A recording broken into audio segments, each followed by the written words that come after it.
नमस्कार, मनी गुरु के इस खास पेशकश में आप सभी का स्वागत है। मैं हूं स्वाति रायना। आप अपना डेट पोर्टफोलियो बनाना चाहते हैं तो आपके पास कई विकल्प हैं डेट में निवेश करने के। डेट म्यूचुअल फंड्स हो गए जिसमें भी बहुत सारी कैटेगरीज हैं, फिर बहुत सारे बॉन्ड्स हैं जिसमें आप निवेश कर सकते हैं। बेसिकली डेट पोर्टफोलियो आप अलग अलग तरीकों से तो बना सकते हैं, लेकिन क्या हर एक तरीका आपके लिए फिट बैठता है? कौन से डेट ऑप्शन में आपको निवेश करना चाहिए, क्या उसके क्राइटेरिया रहते हैं, क्या पैरामीटर्स रहते हैं, अलग अलग कौन से बॉन्ड हैं जिसमें आप निवेश कर सकते हैं, इस पर करने वाले हैं आज खास चर्चा। दो एक्सपर्ट्स हमारे साथ हैं, उनका परिचय करा दे। फिरोज अजीज, डेप्यूटी सीईओ आनंद राठी वेल्थ मैनेजमेंट, और मृण अग्रवाल, फाउंडर फिनसेफ। फिरोज और मृण दोनों का बहुत स्वागत करते हैं आज के शो में। जैसे मैंने शुरुआत में बोला फिरोज, डेट में निवेश के यूं तो कई विकल्प हैं, पर कौन सा हमारे लिए है ये काफी ज्यादा इंपॉर्टेंट है।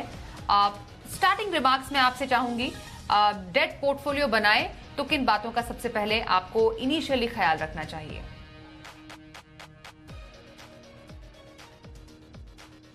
काफी अहम हिस्सा हो जाता है, क्योंकि जैसे ग्लोबली 2-3% की ब्याज दरें थी, इंडिया में 6-7-8% की ब्याज दरें रह चुकी हैं।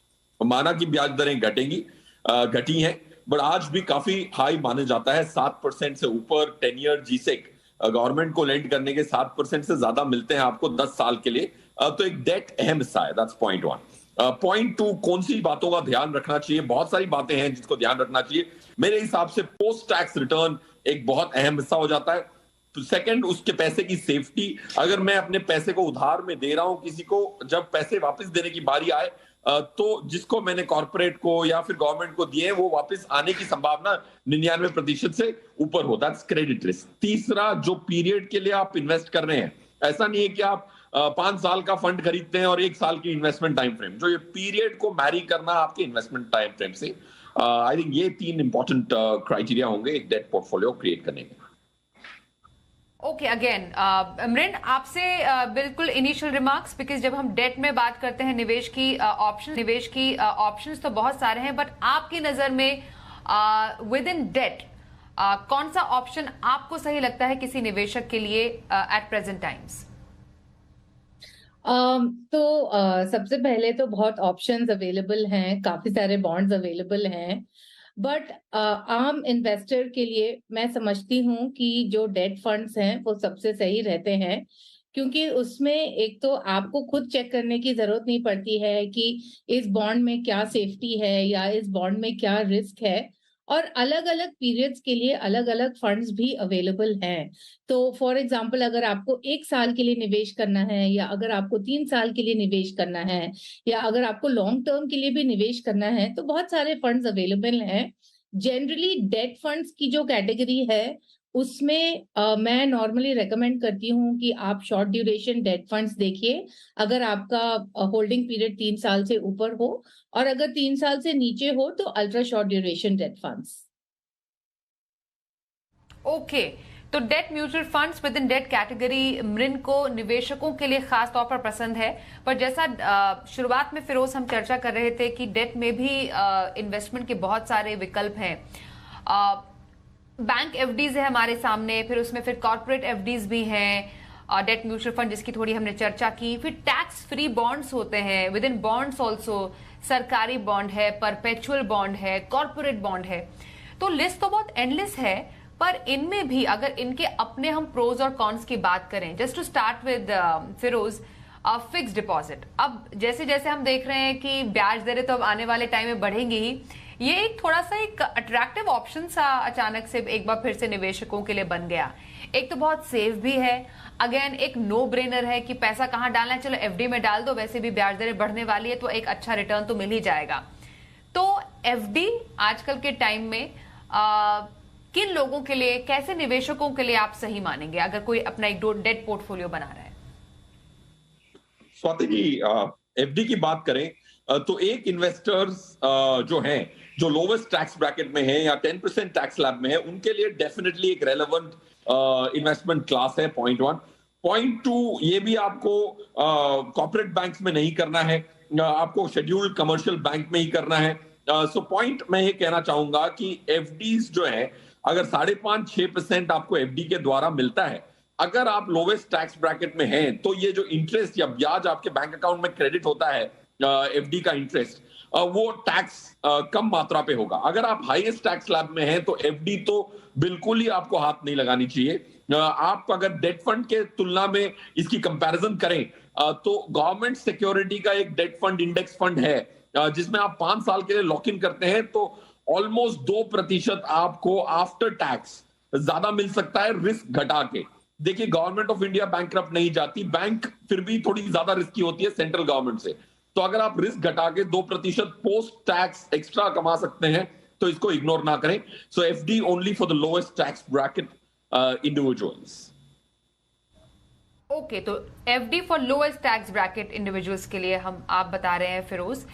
इनफैक्ट एक टेबल भी हम दिखा रहे हैं। टेबल पर हम जैसे जैसे अब आगे चर्चा करेंगे डेफिनेटली इसके डिटेल्स पर हम जाएंगे कि डेट में निवेश के अलग अलग जो ऑप्शन है उसमें क्रेडिट क्वालिटी के बेसिस पर लिक्विडिटी और जितनी रकम आपने निवेश की है कितना रिटर्न मिलता है, कहां पर आपको कौन सा बेस्ट ऑप्शन मिलता है, इस पर चर्चा करें। उससे पहले जब हम बॉन्ड्स पर आते हैं मृन, ये एक और ऑप्शन है जब हम डेट में निवेश की बात करते हैं। So with in bonds also हमारे पास बहुत सारे ऑप्शंस हैं निवेश करने के। एनसीडीज हैं जिनको हम नॉन कन्वर्टेबल डिबेंचर्स कहते हैं, फिर कवर्ड बॉन्ड भी हैं, फिर आपका आजकल तो क्रिप्टो एफडी भी आ गई है जिसको लेकर लोगों में बहुत ज्यादा कंफ्यूजन है, ये क्या है एक्चुअली। तो इस बॉन्ड बाजार में अगर किसी को निवेश करना है या बॉन्ड मार्केट में किसी को एक्सपोजर लेना है तो वहां पर अच्छा विकल्प क्या हो सकता है? देखिए, बॉन्ड्स तो बहुत तरीके के आते हैं। अब जो आपने एनबीएफसी के जो बॉन्ड्स के बारे में बात की है उसमें AAA रेटेड से लेकर BBB रेटेड बॉन्ड भी होता है, राइट। एंड ज्यादातर जो हम आजकल देख रहे हैं कि काफी इंटरेस्ट है इन्वेस्टर्स में, जो हाई रिटर्निंग वाले जो बॉन्ड्स हैं इसमें काफी इंटरेस्ट चल रहा है, क्योंकि इसमें जो आपका रिटर्न आ रहा है वो एफडी से बहुत ज्यादा आ रहा है। तो अगर आपको 1 साल की एफडी का 6-6.5% मिल रहा है, वहां पर आपको कुछ भी बिटवीन 9 और 12% का रिटर्न मिल रहा है। बट 2-3 चीजें आपको देखनी बहुत जरूरी हैं कि जो ये बॉन्ड्स हैं वो हाई रिटर्न्स दे रहे हैं, इसका मतलब ये है कि ये लोग हाई रिस्क भी है, क्योंकि उनको पैसों की जरूरत है इसलिए वो हाई रिटर्न में आपको बॉन्ड दे रहे हैं। तो it means that it is very high risk also. कुछ बॉन्ड्स हैं जिसमें कवर होता है, कुछ बॉन्ड्स हैं जिसमें कवर नहीं होता है। मेन चीज जो इन्वेस्टर को देखनी है वो ये है कि इसकी क्या रेटिंग है, इसमें क्या रिस्क है। जैसे फिरोज ने क्रेडिट रिस्क के बारे में बताया कि पैसे हमारे वापस आएंगे या नहीं। देखिए, जब तक सब कुछ अच्छा चल रहा है, अच्छा चलता है, जब चीजें खराब होती हैं तो इवन जो वो कवर, जो एडिशनल सिक्योरिटी और अगर कवर है, जैसे कवर्ड बॉन्ड्स के केस में एक एडिशनल कवर है, but it's very very difficult to actually access that cover at the time of default. अच्छा, अब आपने P2P के बारे में बात की।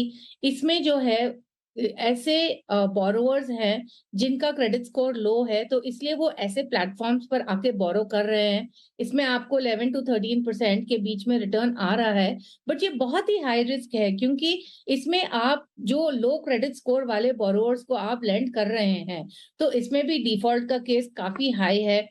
क्रिप्टो एफडी ये एक बस नॉमेनक्लेचर है, ये एक्चुअली फिक्स डिपॉजिट नहीं है। सबसे पहले it is does not have the deposit guarantee insurance. इसमें क्या है कि अगर आपके कॉइन्स पड़े हुए हैं और आप चाहते हैं कि उस कॉइन्स के ऊपर हम थोड़े पैसे कमा लें, तो आप वो कॉइन्स प्लेटफॉर्म को कह सकते हैं कि आप इन कॉइन्स के अगेंस्ट आप लेंड कर सकते हैं और हमें एक इंटरेस्ट दे दीजिए। But this is extremely risky and वैसे भी crypto is not regulated in India. And please आप ये मत समझिए कि ये फिक्स डिपॉजिट प्रोडक्ट है, अगेन ये एक लेंडिंग प्रोडक्ट है। तो I will just and by asking this question कि जब आप ये ऐसे सब निवेश करते हैं, यस इंटरेस्ट रेट इसमें बहुत अच्छा है, बट आपको अपने से ये पूछना है कि आपका बिजनेस, आप लेंडिंग के बिजनेस में है या आपको अपना निवेश कहीं करना है और वहां पर अच्छा रिटर्न कमाना है। तो I will not recommend any of these. अगर आपको बॉन्ड्स में इन्वेस्ट करना भी है तो please highly rated AAA rated bonds में जाइए। एंड अगर आपको जानकारी नहीं है कौन सा बॉन्ड खरीदें कौन सा नहीं खरीदें, तो obviously mutual funds are available. Okay, तो highly rated triple A rated bonds पे जाने की सलाह मृन यहाँ पर देती हैं। अब क्योंकि हम बॉन्ड्स की बात कर रहे हैं फिरोज, अब हम जब बॉन्ड्स पर आए, मैंने जैसे शुरुआत में कहा था टैक्स फ्री बॉन्ड है, सरकारी बॉन्ड है, परपेचुअल कॉर्पोरेट बॉन्ड भी है। इसमें भी टैक्स फ्री बॉन्ड की अगर हम चर्चा करें, सुनने में तो काफी ज्यादा आकर्षक लगता है कि रिटर्न पर कोई टैक्स नहीं लगता, पर अगर हम बाकी इसकी सूटेबिलिटी की बात करें एज कंपेयर टू बाकी ऑप्शन, चाहे एफडी हो गया, चाहे फिर डेट म्यूचुअल फंड हो गया, टैक्स फ्री बॉन्ड कितने सही? Swati ji, tax free bond की आज की करंट स्थिति में अगर आप नया बॉन्ड खरीदते हैं तो 5.4-5.5% की टैक्स फ्री यील्ड मिलती है। टैक्स फ्री बॉन्ड्स जो इशू होते हैं, एनएचएआई, पीएफसी, ये सब कंपनीज टैक्स फ्री बॉन्ड्स को इशू करती हैं। तो आज करंट यील्ड है 5.4-5.5%। मेरे हिसाब से ये कोई कॉम्प्लेक्सिटी की जरूरत नहीं है एक इन्वेस्टर के लिए, क्योंकि अगर वो आईडीएफसी गिल्ड 2027 गवर्नमेंट पेपर का एक डेट फंड खरीदता है, क्योंकि उसमें कॉस्ट बड़ी कम है, तो उनको 6% प्लस पोस्ट टैक्स मिलने की गुंजाइश है। और जब आप गवर्नमेंट को लेंड करते हो, स्पेशली सेंट्रल गवर्नमेंट को लेंड करते हो, तो उनको अधिकार है कि वो नोट इंडियन रुपीस में नोट छाप के भी आपको आपके पैसे वापस करें। ऐसा कभी नहीं हो सकता कि सेंट्रल गवर्नमेंट अपने रूपी बॉन्ड्स पे डिफॉल्ट करे। तो अगर जीरो डिफॉल्ट रिस्क पे सेकंड 6% पोस्ट टैक्स मिल सकता है, इंडेक्सेशन की बेनिफिट, तो आप बॉन्ड क्यों खरीदें? पीयर टू पीयर लेंडिंग क्यों करें? क्योंकि अगर आपको 11 मिलता है तो उस पर अगर 30% की टैक्स देते हैं तो आप आ जाते हैं 6.5 पे। तो टैक्स एफिशिएंसी डेट में बहुत इंपॉर्टेंट है, दैट्स पॉइंट 1। पॉइंट 2, डेट में आप पैसे कमाने के लिए नहीं जाते, आप एक पोर्टफोलियो को स्टेबिलिटी देने के लिए अपने डेट पोर्टफोलियो को क्रिएट करते हैं। पैसे जो बनने हैं आपको इक्विटी से बनने हैं। डेट में फ्लैम्बॉयंट, कुछ एडवेंचरस होने की गुंजाइश ही नहीं है मेरे हिसाब से, specially when you have low cost government of India papers which can give you above 6%। अगर मैं देखूं triple A rated tax free bond आज 5.3% की रिटर्न है, तो आप अगर 1 लाख रुपए डालते हैं तो वो हो जाता है 1,29,046 रुपीज आफ्टर टैक्स। अगर आप एक गवर्नमेंट पेपर खरीदते हैं तो आपको मिलता है 1,35,1300 रुपीज। ये 6.2% होता है। अगर सेंट्रल गवर्नमेंट ज्यादा दे सकती है तो मैं क्यों एडवेंचरस बनूं? एब्सोल्युटली। और जो ये मृण सरकारी बॉन्ड है, इस पे तो सॉवरेन गारंटी भी मिलती है। दैट मीन्स जहां पर सॉवरेन गारंटी की बात होती है वहां पर नेचुरली लोगों को लगता है कि थोड़ा सा वहां पर सेफ्टी है, सिक्योरिटी है, गवर्नमेंट बैक्ड है।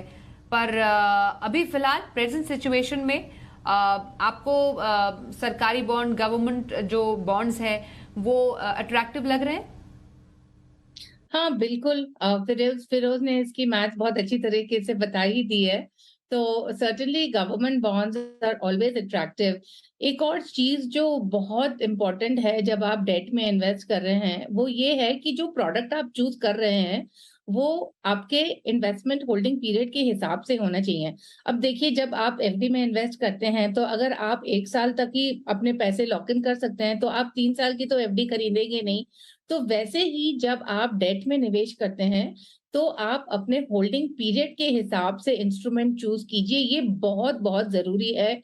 Whether it is a fund और it is a bond, it is very important कि आप अपने होल्डिंग पीरियड के हिसाब से चूज कीजिए, क्योंकि कभी कभी हो सकता है कि अगर बॉन्ड अनलिस्टेड है और even in listed, for example the secondary market trading might be in large lot sizes which may not suit the retail investor. So please be very careful और वही इन्वेस्टमेंट चूज कीजिए जो आपके holding period के हिसाब से है।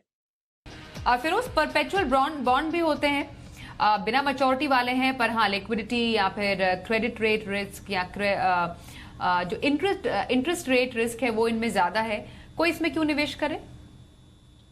मेरे हिसाब से बिल्कुल ना करे स्वाति जी। परपेचुअल बॉन्ड्स को समझने के लिए उसकी टर्म शीट पढ़नी पड़ती है। उसमें इतने क्लॉज होते हैं, तो बासल 3 के नॉर्म्स होते हैं। अगर उस बैंक ने अच्छी प्रॉफिट कमाई तब जाके वो ब्याज देना उसके लिए अनिवार्य है। काफी बार ऐसे उसकी जो कैपिटल एडिक्वेसी रेशियो होती है, वो जो बैंक की, अगर वो एक लेवल से नीचे जाती है तो आपके पैसे राइट ऑफ हो सकते हैं। तो ये परपेचुअल बॉन्ड जो है उसकी समझ एक रिटेल निवेशक को बिल्कुल नहीं हो सकती। अगर मैं इससे कोई तुलना करूं तो एक घर को किराए पे लगाएं आप, और अगर किराएदार बोले कि जब मेरा बिजनेस अच्छा चलेगा तभी मैं तुम्हें किराया दूंगा, और अगर मेरा बिजनेस अच्छा नहीं चलेगा तो मैं तेरा घर बेच के अपने बिजनेस के लोन सेटल करूंगा, ऐसा किराया वाला एग्रीमेंट आप नहीं साइन करने वाले। सो परपेचुअल बॉन्ड्स तो बिल्कुल नहीं करनी चाहिए। आप यस बैंक के जो परपेचुअल बॉन्ड्स थे कई हजारों करोड़ के, वो राइट ऑफ हो गए। कंपनी भी चल रही है बट फिर भी निवेशकों के पैसे जीरो हो गए। एक स्पेसिफिक क्लॉज दिखा के उन्होंने, point of non viability, PONV clause दिखा के उन्होंने पूरे पैसे को राइट ऑफ कर दिया, और बैंक फिर भी चल रही है बट निवेशकों के पैसे जीरो हो चुके हैं। तो परपेचुअल बॉन्ड समझने की जो काबिलियत है वो रिटेल निवेशक के पास शायद ही हो, तो प्लीज परपेचुअल बॉन्ड्स में इन्वेस्ट ना करें। That's the request. ओके और जैसे एक दर्शक पूछ रहे हैं मृण की डेट म्यूचुअल फंड के मुकाबले जो नॉन कन्वर्टेबल डिबेंचर है उसमें निवेश करना क्या सही है? नहीं, बिल्कुल ही नहीं, क्योंकि जो डेट म्यूचुअल फंड्स हैं उसमें बहुत सिस्टम्स एंड प्रोसेसेस होते हैं कि कितना एक्सपोजर ले सकते हैं एक सेक्टर में, एक बॉन्ड में। End of course debt mutual fund में फंड मैनेजर्स हैं जो who are checking the credit profile and checking how the company is performing and many other parameters जो एक इंडिविजुअल अपने आप से नहीं कर सकता है। एक और बात जो मैं बताना चाहूंगी वो ये है कि जो रेटिंग्स भी होती हैं वो अलग अलग कंपनी से होती हैं, और हर कंपनी की रेटिंग इक्वल नहीं मानी जाती है। और डेट एक्चुअली इन्वेस्ट करना मेरे ख्याल से ऑनेस्टली एक इंडिविजुअल के लिए ज्यादा मुश्किल है compare to equity, because there are lot of factors that you need to look at. Like for example, अगर आप एक बॉन्ड खरीद रहे हैं, तो मैंने रेटिंग के बारे में बात की, बट कौन सी कंपनी ने रेटिंग दी है, is it a well known company और नॉट। अच्छा, आजकल बहुत ये क्वाजाई डेट का भी चल रहा है, तो बहुत लोग सोचते हैं कि कुछ quasi government type of company, maybe some state government promoted company is equal to sovereign guarantee. So it is not 100% sovereign guarantee. दूसरी बात ये है कि अगर आप अनलिस्टेड बॉन्ड्स देखते हैं, राइट, सो अनलिस्टेड बॉन्ड्स ज्यादातर बहुत इलिक्विड होते हैं। इसका मतलब ये है कि जब आप चाहेंगे तब आप अपने पैसे इसमें से नहीं निकाल सकते हैं। एंड मोस्टली मैं देखती हूँ कि रिटेल इन्वेस्टर्स को समझ नहीं होती है कि जो कोलैटरल दिया है, अच्छा मेनी टाइम्स बॉन्ड्स में लिखा होता है secured bond, covered bond, but क्या कोलैटरल है, किसके अगेंस्ट कोलैटरल है, is it against the assets of the company. जैसे मैं आपको एक एग्जांपल देती हूँ कि मैंने एक पर्टिकुलर बॉन्ड प्लेटफॉर्म में देखा that the covered bond, the additional security that is given is credit card and personal loan receivables, right? That is not considered very strong cover to have basically, right? कि आप अपने future credit card and personal loan receivables से cover दे रहे हैं, that's not a very strong credit. So I think all in all investors को direct bonds में actually निवेश नहीं करना चाहिए, especially not these NCDs, because they don't have knowledge about all of these things. And जैसे कि हमने पास default के केसेस में देखा है कि लोगों को पैसे मिलने में बहुत मुश्किल हुई है। यस, म्यूचुअल फंड में भी डिले हुआ था, फेमस केस है 2 साल पहले का, but investors have got all of their money back. But जो इंडिविजुअल बॉन्ड्स में जो डिफॉल्ट्स हुए हैं उसमें investors are yet to get their money back, and it's very difficult for them to chase. They don't know कि हम कहाँ जाएं, किससे पूछें अगर डिफॉल्ट होता है, right. So I will say कि प्लीज स्टे अवे। अभी आपको लग रहा है कि एनसीडीज में रिटर्न बहुत अच्छा है, डेट फंड में रिटर्न बहुत कम है, but always safety over returns. Okay, तो सेफ्टी ओवर रिटर्न्स मतलब सुरक्षा आपको ऊपर रखनी है, रिटर्न दूसरे पायदान पर कॉर्पोरेट बॉन्ड भी हैं फिरोज, इसमें तो ऊंची रेटिंग वाले कॉर्पोरेट बॉन्ड में निवेश होता है लगभग 80%। तो इसकी क्या खासियत है, कॉर्पोरेट बॉन्ड फंड निवेश करें? स्वाति जी, जैसे मृण मैडम ने कहा कि उनको जो डेट की इन्वेस्टमेंट ज्यादा कठिन लगती है, मैं बिल्कुल सहमत हूं उनसे। इक्विटी की इन्वेस्टिंग थोड़ी ज्यादा सही है, मेरे हिसाब से इजी है। तो कॉर्पोरेट बॉन्ड्स के जो फंड्स हैं उसमें हमें ये देखना है कि गवर्नमेंट से मुझे कितना अधिक मिल रहा है। अगर मुझे 0.5% ज्यादा मिलता है गवर्नमेंट ऑफ इंडिया से तो वो मतलब नहीं है। आज जो स्प्रेड्स हैं उसको कहते हैं स्प्रेड। गवर्नमेंट ऑफ इंडिया जो ब्याज देती है और triple A rated corporate bond जो ब्याज देता है उसके डिफरेंस को स्प्रेड कहते हैं। आज जो स्प्रेड है वो काफी कम है, तो एक इन्वेस्टर को मोटिवेट करने के लिए ट्रिपल ए रेटेड बॉन्ड खरीदने के लिए मेरे हिसाब से that's not adequate, point 1। Point 2, और मेरा ये मानना है कि रेटिंग अगर आप देखें तो कई सारी कंपनियां ऐसी हैं इंडिया में जो ट्रिपल ए थी एक रात पहले जब वो डिफॉल्ट करी। आप लीमन ब्रदर्स को देख लीजिए, बेयर स्टर्न्स को ग्लोबली भी देख लीजिए, डबल ए की रेटिंग थी उनकी। तो मेरे हिसाब से गवर्नमेंट ऑफ इंडिया अगर आपको 6% से ज्यादा दे सकता है वही करें। और इक्विटी के लिए आप रोज सुबह अनिल सर को सुनेंगे तो काफी फंडामेंटल्स क्लियर हो जाएंगे। और डेट जैसे मृण मैडम ने कहा उसको सिंपल रखना है। और बस शो के एंड में मैं एक आखिरी रिमार्क लूंगी Mrin, that means out of all the option जो हमने अभी डिस्कस किए डेट निवेश के, उसमें आपके लिहाज से डेट म्यूचुअल फंड ये आप एक ऐसा निवेश विकल्प मानेंगी जो निवेशकों को अपने डेट पोर्टफोलियो में शामिल करना ही करना चाहिए। दूसरे या तीसरे नंबर पर कोई और विकल्प आफ्टर डेट म्यूचुअल फंड आप बताएंगी? I would actually say fixed deposits after debt and only for short term. Maybe अगर आपको 1-2 साल के लिए आप देख रहे हैं तो शायद फिक्स्ड डिपॉजिट भी ठीक रहेगा, बट मैं तो short duration debt funds and fixed deposits is what I would recommend. और फिरोज, आपकी नजर में एक डेट पोर्टफोलियो में कौन से कैसे इंस्ट्रूमेंट शामिल होने चाहिए? तो पहले तो आपको अपने आप से ये सवाल पूछना है कि आप हाईएस्ट टैक्स ब्रैकेट में हैं कि नहीं। अगर हाईएस्ट टैक्स ब्रैकेट में है तो आपको टैक्स फ्री बॉन्ड्स खरीदने हैं क्योंकि उसकी पोस्ट टैक्स रिटर्न 5.3 है, और या फिर गवर्नमेंट ऑफ इंडिया पेपर का 6% का 3 साल प्लस। सो पॉइंट 1, अगर आप हाईएस्ट टैक्स ब्रैकेट में हैं तो ये दो करें। अगर आप लोएस्ट टैक्स ब्रैकेट में हैं, जैसे मृण ने कहा, FD is a great simple instrument. Okay, बहुत धन्यवाद करेंगे फिरोज आपका, मृण आप दोनों का ही डेट पोर्टफोलियो पर चर्चा करने के लिए। डेट निवेश के जो अलग अलग विकल्प है उसको आप कैसे समझें, कैसे आप अपना एक डेट पोर्टफोलियो बनाएं, कैसे विकल्प कैसे निवेशक के लिए, इस पर चर्चा हमने की। बहुत धन्यवाद। मनी गुरु में आज के लिए बस इतना ही, रुकते हैं एक ब्रेक के लिए। देखते रहिए जी बिजनेस।